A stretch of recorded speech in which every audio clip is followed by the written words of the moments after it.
A basic problem that firms have is how to allocate their capacity to customers who demand it. In practice, what happens is oftentimes there's not enough capacity to give all of your customers what they want. And so in those circumstances, there arises this question of who do you give what? We can draw this on a timeline. This is time. And so here's today. Here we are today. And let's look at just one customer of ours. So this customer has some goodwill that they feel towards us, right? This is how they feel about us. I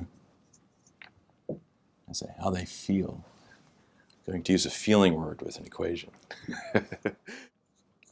There's also a demand. This is the total demand that they need to satisfy in their business through suppliers such as you. They will send you an order.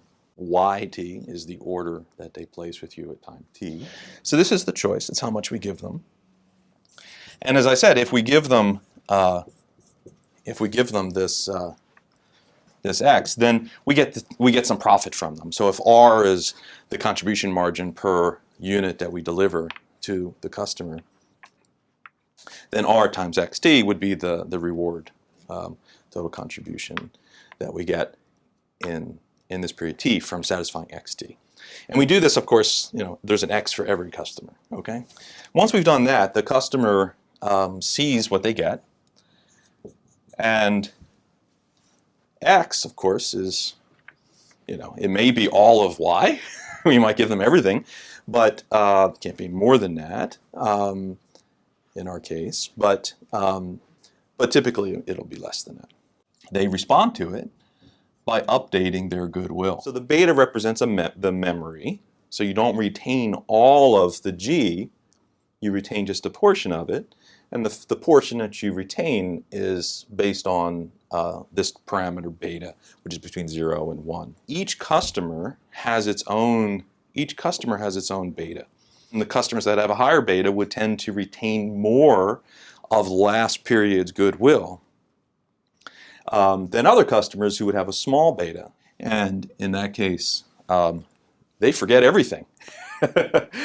They forget all of the history. So X is what you deliver. Y is what they wanted from you. So X over Y is the fraction of the order that's satisfied, which in operations management lingo is something we call fill rate. Once this goodwill transitions to a new level, either up or down, okay, this then informs the order that this customer places tomorrow, because it's now going to be a function of GT plus 1 and whatever the demand is. What we want to do is identify and sort of target the goodwill that we'd like to drive this customer towards, and supply today in a manner that drives them in that direction, which is a direction, as I said, that maximizes profit. If somehow you cause this customer's goodwill to move from here to here, that this could inspire a larger order next time. The thing is, you might not want to do that. You might want to idle your factory a little bit, because if you satisfy too much, you'll set the expectations too high, so high that you won't be able to meet them tomorrow, and then that will damage the relationship, which then in turn will damage your profits potentially in the long run. If you've got two different customers and these customers have different memory parameters, the squeaky one is the one that's got the lower memory.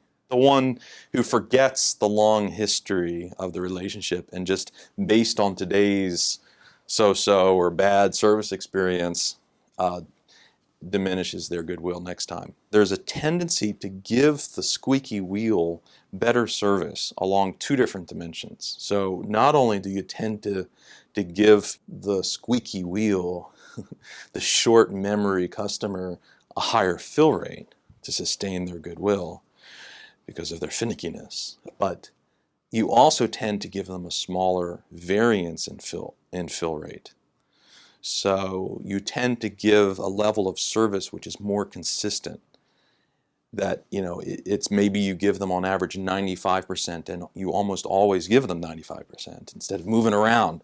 Because if you move and you give them 95% and then you back off and give them 80%, they respond to that fluctuation much more vigorously in terms of their changes in their goodwill and their subsequent changes in their ordering.